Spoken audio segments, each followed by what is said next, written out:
Hello, and welcome everyone to a new video on your channel, Mr. Tech Tips. Before watching the video, don't forget to subscribe to our channel and don't forget also to like this video.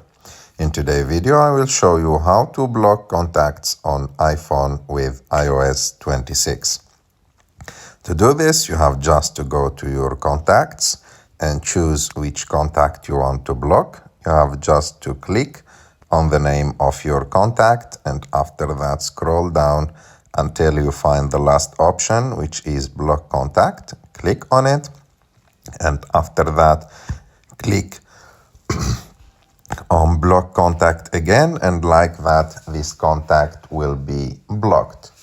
I hope that you like this video. If you like this video, don't forget to subscribe to our channel, to like this video, and see you in the next